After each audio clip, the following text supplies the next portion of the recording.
તમે કે 300 નું લોડ છે એમાં અડધા ખેડૂત તમે હપીને આવો કે અમને અત્યારે 4 કલાક આપો, બીજા કે 4 કલાક અમને આપો. એટલે મેં કીધું કે મારી નોકરી તમે મને પગાર આપો છો, આ તમારે કરવાનું હોય. અને એની એવો જવાબ મને આપ્યો કે એ તો લોડ છે એટલે અમે જ આવવાનું છે. એટલે વ્યવસ્થિત જવાબ લેવા માટે સંગઠન થાવ. ખેડૂતનું સંગઠન હશે તો જ આપણને જવાબ આપશે.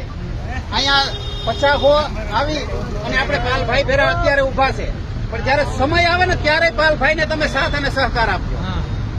એક આપણે ખાલી 2 મિનિટના એક સ્ટેપ મારવા માટે થઈને હે ને આપણે મત નાખવાય નથી જતા. ઈ વેટાણે પાલભાઈને તમે સપોર્ટ આપશો તો જ તમારું કોઈક જાણશે.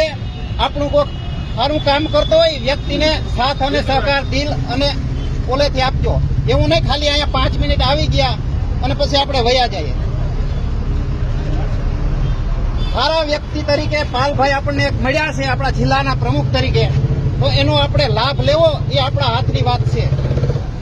આપણે જો એના પાસેથી લાભ નહીં ઉઠાવી શકીએ તો એ કઈ ન કરી શકે એકલા માણસો. એ આપણા માટે લડત આપે છે તો આપણે એને જ્યાં